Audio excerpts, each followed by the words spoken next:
भविष्य के सभी अध्यापक साथियों का सरकारी अध्यापक चैनल पर हार्दिक स्वागत है। दोस्तों, रीट एग्जामिनेशन के लिए हम ईवीएस को कंप्लीट कर रहे थे, ठीक है, और टॉपिक वाइज सिलेबस वाइज हम ईवीएस को कंप्लीट कर रहे हैं। इसके अलावा प्रीवियस पेपर्स में जो जो टॉपिक्स पूछे जाते हैं, जो टॉपिक्स रिपीट हुए हैं, हम उनको भी कवर कर रहे हैं। तो ईवीएस में ये हमारा तीसरा वीडियो है। आज हम ऊर्जा के स्रोतों के बारे में पढ़ने वाले हैं कि कौन से ऊर्जा के स्रोत परंपरागत होते हैं, कौन से नवीकरणीय होते हैं, कौन से गैर परंपरागत होते हैं, कौन से अनवीकरणीय होते हैं। तो एक टॉपिक आपका रीट में हर बार पूछा जाता है।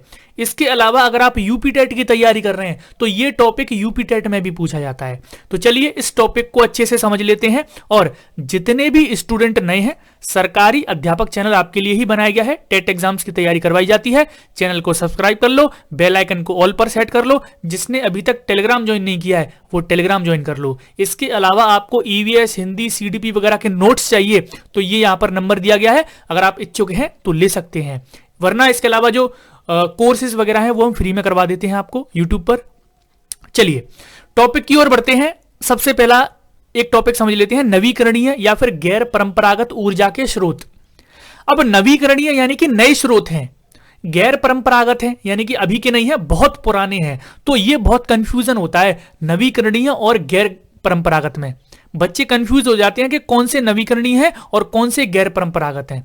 तो ये आप याद रखिएगा, नवीकरणीय का मतलब ही है गैर परंपरागत। अब इसकी ये जो नाम दिया गया है कि नवीकरणीय और अनवीकरणीय, तो सबसे ज्यादा इसी में कंफ्यूजन होती है। आपको नाम पर नहीं जाना है। इसमें नवीकरणीय या फिर अक्षय ऊर्जा, इसको बोलते हैं रिन्यूएबल एनर्जी। ये वो स्रोत होते हैं, ये वे सारी ऊर्जाएं शामिल होती हैं जो प्रदूषण कारक नहीं है। इसकी कुछ विशेषताएं मैं आपको दो तीन बता देता हूं। गैर परंपरागत स्रोत उन स्रोतों को बोला जाता है जो प्रदूषण कारक नहीं है। इसके अलावा इनके स्रोत का कभी क्षय नहीं होता, यानी कि इनका स्रोत है वो कभी खत्म नहीं होता, या फिर इनके स्रोत पुनः भंडारण होता रहता है, यानी कि ये कभी खत्म नहीं होते। तो याद रखेंगे, इनसे प्रदूषण नहीं होता, ये कभी खत्म नहीं होते, है ना। और इनके स्रोत का कभी, इनका जो स्रोत है जहां से हमें ये मिल रहे हैं वो भी कभी खत्म नहीं होता।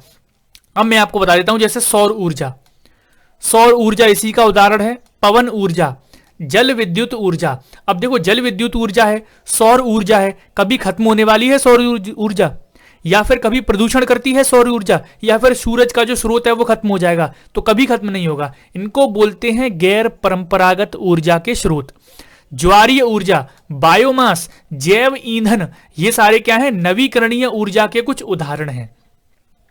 आपको समझ में आना चाहिए कि नवीकरणीय ऊर्जा क्या है, गैर परंपरागत ऊर्जा क्या है, इनके स्रोत क्या है। ठीक है, याद रखेंगे, वे स्रोत जो प्रदूषणकारी नहीं है, जिनके स्रोत का क्षय नहीं होता है और ये पुनः भंडारण होते रहते हैं, इन्हीं को हम गैर परंपरागत ऊर्जा के स्रोत कहते हैं। जैसे सौर ऊर्जा, पवन ऊर्जा, जल विद्युत ऊर्जा, ज्वारीय ऊर्जा और बायोमास, जैव ईंधन, ये इसके कुछ उदाहरण हैं। आप इनको रट लीजिए, याद कर लीजिए। अब बढ़ते हैं अगले टॉपिक की तरफ। इसमें भी बहुत कंफ्यूजन रहता है। इसमें बोलते हैं अनवीकरणीय ऊर्जा के स्रोत या फिर परंपरागत। अनवीकरणीय यानी कि नए नहीं है, पुराने हैं, पुराने यानी कि परंपरागत हैं, है ना। अब इसकी डेफिनेशन ये बोली गई है कि ये प्रकृति में सीमित मात्रा में होते हैं।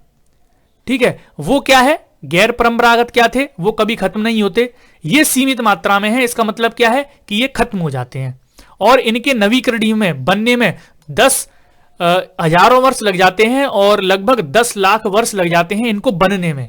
कौन कौन से होते हैं ये, जैसे कोयला। अब कोयला है पृथ्वी के अंदर तो खत्म होगा, पेट्रोलियम भी खत्म होगी, प्राकृतिक गैस भी खत्म होगी। आपको पता है ना, पेट्रोलियम भी खत्म हो जाएगी एक टाइम के बाद। तो जो चीजें खत्म हो जाती हैं, सीमित मात्रा में हैं, उनको अनवीकरणीय ऊर्जा के स्रोत कहते हैं।